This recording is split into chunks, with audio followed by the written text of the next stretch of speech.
पहला अध्याय श्री कृष्ण अर्जुन संवाद। योद्धाओं की गणना और सामर्थ्य। धृतराष्ट्र उवाच धर्मक्षेत्रे कुरुक्षेत्रे संवेता युयुत्सवः मामकाः पांडवाश्चैव किम कुर्वत संजय। एक भावार्थ। धृतराष्ट्र ने कहा, हे संजय, धर्मभूमि और कर्मभूमि में युद्ध की इच्छा से एकत्र हुए मेरे पुत्रों और पांडु के पुत्रों ने क्या किया। एक संजय उवाच दृष्टा तु पांडवानीकं व्यूढ़ं दुर्योधनस्तदा आचार्यमुपसंग में राजा वचन ब्रवीत। दो भावार्थ। संजय ने कहा, हे राजन, इस समय राजा दुर्योधन पांडु पुत्रों की सेना की व्यूहरचना को देखकर आचार्य द्रोणाचार्य के पास जाकर कह रहे हैं। दो पश्यैता पांडुपुत्राणामाचार्य महती चमू व्यूढ़ा द्रुपद पुत्रेण तव शिष्येण धीनता।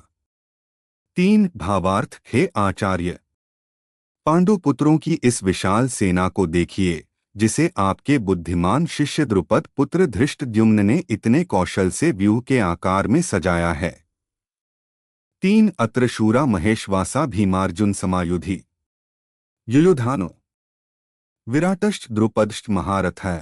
चार भावार्थ। इस युद्ध में भीम तथा अर्जुन के समान अनेकों महान शूरवीर और धनुर्धर है। युयुधान, विराट और द्रुपद जैसे भी महान योद्धा है।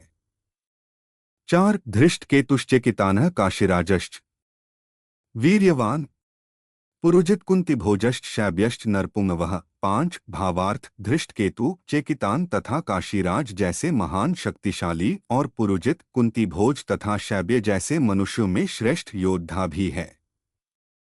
पांच युधामन्युश्च विक्रांत उत्तमौजाश्च वीर्यवान सौभद्रो द्रौपदेयाश्च सर्व एव महारथाः। छह भावार्थ। युधामन्यु जैसे महान पराक्रमी तथा उत्तमौजा जैसे अत्यंत शक्तिशाली, सुभद्रा का पुत्र अभिमन्यु और द्रौपदी के पुत्रों सहित ये सभी महान योद्धा हैं। छह अस्माकं तु विशिष्टा ये तान्निबोध द्विजोत्तम नायका मम सैन्यस्य संज्ञार्थं तान् ब्रवीमि ते। सात भावार्थ। हे ब्राह्मण श्रेष्ठ, हमारी तरफ के भी उन विशेष शक्तिशाली योद्धाओं को भी जान लीजिए और आपकी जानकारी के लिए मेरी सेना के उन योद्धाओं के बारे में बतलाता हूँ। सात भवान भीष्मश्च कर्णश्च कृपश्च समितिञ्जयः अश्वत्थामा विकर्णश्च सौमदत्तिस्तथैव च। आठ भावार्थ। मेरी सेना में स्वयं आप द्रोणाचार्य, पितामह भीष्म, कर्ण, कृपाचार्य, अश्वत्थामा, विकर्ण और सोमदत्त का पुत्र भूरिश्रवा जैसे योद्धा है, जो सदैव युद्ध में विजयी रहे हैं।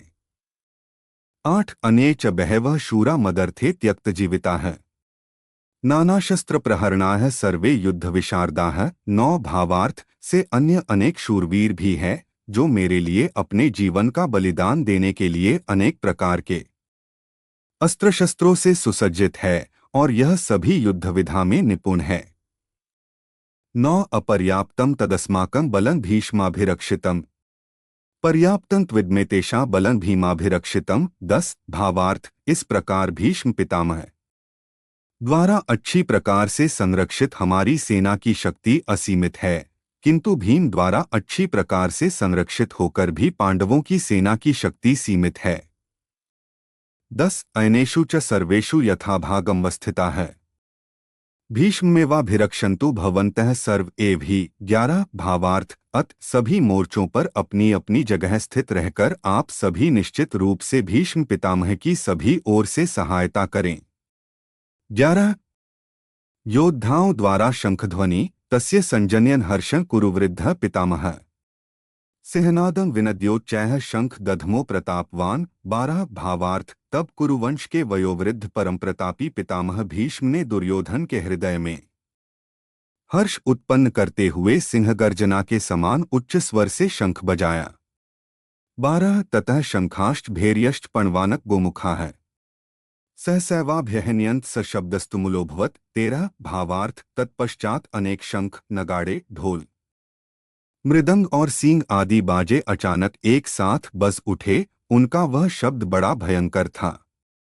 13 ततः श्वेतैर्हयैर्युक्ते महति स्यन्दने स्थितौ माधवः पांडवश्चैव दिव्यौ शंखौ प्रदधमतुः। 14 भावार्थ। तत्पश्चात दूसरी ओर से सफेद घोड़ों से युक्त उत्तम रथ पर आसीन योगेश्वर श्रीकृष्ण और अर्जुन ने भी अलौकिक शंख बजाए। 14 पांचजन्य ऋषिकेशो देवदत्तन धनंजय पौंड्रन दधमौ महाशंख भीमकर्मा वृकोदरः। 15 भावार्थ। हृदय के सर्वस्व ज्ञाता श्री कृष्ण ने, पांचजन्य नामक अर्जुन ने, देवदत्त नामक और भयानक कर्म वाले भीमसेन ने पौंड्र नामक महाशंख बजाया। 15 अनंत विजय राजा कुंती पुत्रो युधिष्ठिरः। नकुलः सहदेवश्च सुघोषमणि पुष्पकौ। 16 भावार्थ। हे राजन, कुंती पुत्र राजा युधिष्ठिर ने अनंत विजय नामक और नकुल तथा सहदेव ने सुघोष और मणिपुष्पक नामक शंख बजाए। 16 काश्यश्च परमेश्वासः शिखंडी च महारथः। धृष्टद्युम्नो विराटश्च सात्यकिश्चापराजितः। 17 द्रुपदो द्रौपदेयाश्च सर्वशः पृथिवीप्ते। सौभद्रश्च महाबाहुः शंखान् दध्मुः पृथक पृथक। 18 भावार्थ। श्रेष्ठ धनुष वाले काशीराज और महारथी शिखंडी एवं धृष्टद्युम्न तथा राजा विराट और कभी न हारने वाला सात्यकी, राजा द्रुपद एवं द्रौपदी के पांचों पुत्र और बड़ी भुजा वाले सुभद्रा पुत्र अभिमन्यु आदि सभी ने अलग अलग शंख बजाए। 17 से 18 सघोषो धार्तराष्ट्राणा हृदयानि व्यदार्यत नभश्च पृथिवी चैव तुमुलो व्यनुनाद्यन। 19 भावार्थ। उस भयंकर ध्वनि ने आकाश और पृथ्वी को गुंजायमान करते हुए धृतराष्ट्र के पुत्रों के हृदय में शोक उत्पन्न कर दिया। 19 अर्जुन द्वारा सैन्य निरीक्षण। अर्जुन उवाचः अथ व्यवस्थितान् दृष्ट्वा धार्तराष्ट्रान् कपिध्वजः प्रवृत्ते शस्त्र संपाते धनुरुद्यमे पांडवः। 20 ऋषिकेशं तदा वाक्यमिदमाह महीप्ते सेन्योरुभयोर्मध्ये रथं स्थापयमेच्युत। 21 भावार्थ। हे राजन, इसके बाद हनुमान से अंकित पताका लगे रथ पर आसीन पांडु पुत्र अर्जुन ने धनुष उठाकर तीर चलाने की तैयारी के समय धृतराष्ट्र के पुत्रों को देखकर हृदय के सर्वस्व ज्ञाता श्री कृष्ण से प्रार्थना करते हुए कहा कि हे अच्युत, कृपा करके मेरे रथ को दोनों सेनाओं के बीच में खड़ा करें। 20 से 21 यावदेतान् निरीक्षेहन् योद्धुकामानवस्थितान् कैर्मया सह योद्धव्यमस्मिन् रणसमुद्यमे। 22 भावार्थ। जिससे मैं युद्धभूमि में उपस्थित युद्ध की इच्छा रखने वालों को देख सकूं कि इस युद्ध में मुझे किन किन से एक साथ युद्ध करना है। 22 योत्स्यमानान्वेक्षेहन् य एतेत्र समागताः धार्तराष्ट्रस्य दुर्बुद्धेर्युद्धे प्रियचिकीर्षवः। 23 भावार्थ। मैं उनको भी देख सकूं जो यह राजा लोग यहाँ पर धृतराष्ट्र के दुर्बुद्धि पुत्र दुर्योधन के हित की इच्छा से युद्ध करने के लिए एकत्रित हुए हैं। 23 संजय उवाचः एव मुक्तो हृषिकेशो गुडाकेशेन भारत सेन्योरुभयोर्मध्ये स्थापयित्वा रथोत्तमम्। 24 भावार्थ। संजय ने कहा, हे भरतवंशी, अर्जुन द्वारा इस प्रकार कहे जाने पर हृदय के पूर्ण ज्ञाता श्री कृष्ण ने दोनों सेनाओं के बीच में उस उत्तम रथ को खड़ा कर दिया। 24 भीष्मद्रोण प्रमुखतः सर्वेषां च महीक्षितां उवाच पार्थ पश्यैतान् संवेतान् कुरुनिति। भावार्थ। इस प्रकार भीष्म पितामह, आचार्य द्रोण तथा संसार के सभी राजाओं के सामने कहा कि हे पार्थ, युद्ध के लिए एकत्रित हुए इन सभी कुरु वंश के सदस्यों को देख। 25 तत्रापश्यत् स्थितान् पार्थ पितृनथ पितामहान् आचार्यान् मातुलान् भ्रातृन् पुत्रान् पौत्रान् सखींस्तथा। 26 भावार्थ। वहां प्रथापुत्र अर्जुन ने अपने ताऊओं चाचाओं को, दादों परदादों को, गुरुओं को, मामाओं को, भाइयों को, पुत्रों को, पौत्रों को और मित्रों को देखा। 26 श्वशुरान् सुहृदश्चैव सेन्योरुभयोरपि तान् समीक्ष्य स कौन्तेयः सर्वान् बन्धून्वस्थितान्। 27 भावार्थ। कुंती पुत्र अर्जुन ने ससुरों को और शुभचिंतकों सहित दोनों तरफ की सेनाओं में अपने ही सभी संबंधियों को देखा। 27 अर्जुन की अज्ञानता का निरूपण। अर्जुन उवाच कृपया पर्याविष्टो विषीदत्रिदम्ब्रवीत दृष्टिव्म स्वजनम कृष्ण युयुत्सु समुपस्थितम। 28 भावार्थ। तब करुणा से अभिभूत होकर शोक करते हुए अर्जुन ने कहा, हे कृष्ण, युद्ध की इच्छा वाले इन सभी मित्रों तथा संबंधियों को उपस्थित देखकर 28 सीदंती मम गात्राणि मुखं च परिशुष्यति वेप्थुष्ट शरीरे में रोमहर्षश्च जायते। 29 भावार्थ मेरे शरीर के सभी अंग कांप रहे हैं और मुख सूखा जा रहा है और मेरे शरीर के कंपन से रोमांच उत्पन्न हो रहा है। 29 गांडीवं स्रंस्ते हस्तात्वक चैव परिदह्यते न च शक्नोम्यवस्थातु भ्रमतीव च मे मनः। 30 भावार्थ मेरे हाथ से गांडीव धनुष छूट रहा है और त्वचा भी जल रही है। मेरा मन भ्रमित सा हो रहा है, इसलिए मैं खड़ा भी नहीं रह पा रहा हूँ। 30 निमित्तानि च पश्यामि विपरीतानि केशव न च श्रेयोनुपश्यामि हत्वा स्वजन्माहवे। 31 भावार्थ हे केशव, मुझे तो केवल अशुभ लक्षण ही दिखाई दे रहे हैं। युद्ध में स्वजनों को मारने में मुझे कोई कल्याण दिखाई नहीं देता है। 31 न कांक्षे विजय कृष्ण न च राज्य सुखानी च किन्नो राज्येन गोविंद की भोगैर्जीवितेन वा। 32 भावार्थ हे कृष्ण, मैं न तो विजय चाहता हूँ और न ही राज्य और सुखों की इच्छा करता हूँ। हे गोविंद, हमें ऐसे राज्य सुख अथवा इस जीवन से भी क्या लाभ है। 32 येषामर्थे कानक्षितं नो राज्य भोगाः सुखानि च त इमेव स्थिता युद्धे प्राणास्त्यक्त्वा धनानि च। 33 भावार्थ जिनके साथ हमें राज्य आदि सुखों को भोगने की इच्छा है, जब वह ही अपने जीवन के सभी सुखों को त्याग करके इस युद्ध भूमि में खड़े हैं। 33 आचार्याः पितरः पुत्रास्तथैव च पितामहाः मातुलाः श्वशुराः पौत्राः शालाः संबंधिनस्तथा। 34 भावार्थ गुरुजन परिवारीजन पुत्रगण पितामह मामा ससुर पौत्रगण साले और सभी संबंधी भी मेरे सामने खड़े हैं। 34 एतान्न हन्तुमिच्छामि घ्नतोपि मधुसूदन अपि त्रैलोक्य राज्यस्य हेतोः किन्नु मही कृते। 35 भावार्थ हे मधुसूदन, मैं इन सभी को मारना नहीं चाहता हूँ, भले ही यह सभी मुझे ही मार डालें। तीनों लोकों के राज्य के लिए भी मैं इन सभी को मारना नहीं चाहता, फिर पृथ्वी के लिए तो कहना ही क्या है। 35 निहत्य धार्तराष्ट्रान्न का प्रीतियः स्याज् जनार्दन पाप में वा श्रेदस्मान हत्वैतानात्तायनः। 36 भावार्थ हे जनार्दन, धृतराष्ट्र के पुत्रों को मारकर हमें कौन सी प्रसन्नता मिलेगी, बल्कि इन आत्ताइयों को मारकर तो हमें पाप ही लगेगा।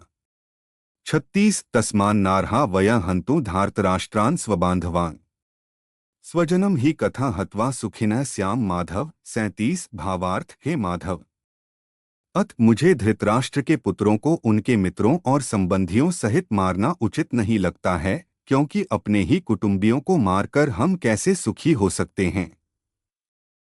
37 यद्यप्येते न पश्यन्ति लोभोपहतचेतसः कुलक्षयकृतं दोषम मित्रद्रोहे च पातकम्। 38 भावार्थ यद्यपि लोभ के कारण इन भ्रमित चित्त वालों को कुल के नाश से उत्पन्न होने वाले दोष दिखाई नहीं देते हैं और मित्रों से विरोध करने में कोई पाप दिखाई नहीं देता है।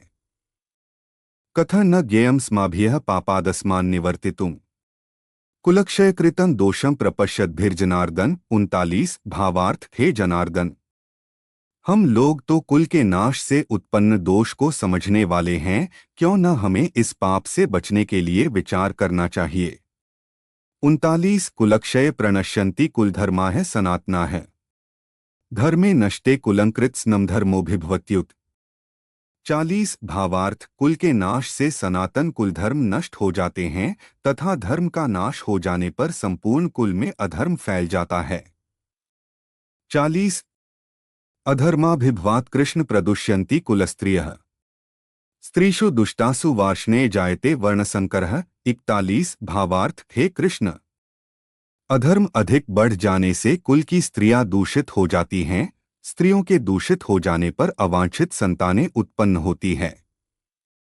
41 संकरो नरकायैव कुलघ्नाना कुलस्य च पतन्ति पितरो हेषां लुप्त पिंडोदक क्रियाः। 42 भावार्थ अवांछित संतानों की वृद्धि से निश्चय ही कुल में नारकीय जीवन उत्पन्न होता है। से पतित कुलों के पितृ गिर जाते हैं क्योंकि पिंड और जल के दान की क्रिया समाप्त हो जाती है। 42 दोषैरितैः कुलघ्नाना वर्णसंकरकारकैः उत्साद्यन्ते जातिधर्माः कुलधर्माश्च शाश्वताः। 43 भावार्थ इन अवांछित संतानों के दुष्कर्मों से सनातन कुलधर्म और जातिधर्म नष्ट हो जाते हैं। 43 उत्सन्न कुलधर्माणा मनुष्याणा जनार्दन नरकेनेतं वासो भवतीत्यनुशुश्रुम। 44 भावार्थ हे जनार्दन, जिनका कुलधर्म नष्ट हो गया है ऐसे मनुष्यों का अनिश्चित काल तक नरक में रहना पड़ता है, ऐसा हम सुनते आए हैं। 44 अहो बत महत् पापं कर्तुं व्यवसिता वयम् यद्राज्य सुख लोभेन हन्तु स्वजन मुद्यता है। लोग बुद्धिमान होकर भी महान पाप करने को तैयार हो गए हैं, जो राज्य और सुख के लोभ से अपने प्रियजनों को मारने के लिए आतुर हो गए हैं। 45 यदि माम प्रतीकारम शस्त्रं शस्त्रपाणयः धार्तराष्ट्रारणे हन्युस्तन्मे क्षेमतरं भवेत्। 46 भावार्थ यदि मुझ शस्त्ररहित विरोध न करने वाले को धृतराष्ट्र के पुत्र हाथ में शस्त्र लेकर युद्ध में मार डालें तो भी इस प्रकार मरना मेरे लिए अधिक श्रेयस्कर होगा। 46 संजय उवाच एव मुक्त्वार्जुनः संख्ये रथोपस्थ उपाविशत् विसृज्य सशरण चापन शोक संविघ्नमानसः। 47 भावार्थ संजय ने कहा, इस प्रकार शोक से संतप्त हुआ मन वाला अर्जुन युद्धभूमि में यह कहकर बाणों सहित धनुष को त्याग कर रथ के पिछले भाग में बैठ गया। 47 तत्सदिति श्रीमद्भगवद्गीतासूपनिषत्सु ब्रह्म विद्यायां योगशास्त्रे कृष्णार्जुन संवादे धर्म कर्मयुद्धयोगो नाम प्रथमोध्यायः। इस प्रकार उपनिषद ब्रह्म विद्या तथा योग शास्त्र रूप श्रीमद् भगवद्गीता के श्री कृष्ण अर्जुन संवाद में धर्म कर्मयुद्ध योग नाम का पहला अध्याय संपूर्ण हुआ। हरि तत्सत। जय श्री कृष्णा। राधे राधे। जानकारी अच्छी लगी हो तो वीडियो को लाइक, सब्सक्राइब और शेयर अवश्य करें। धन्यवाद।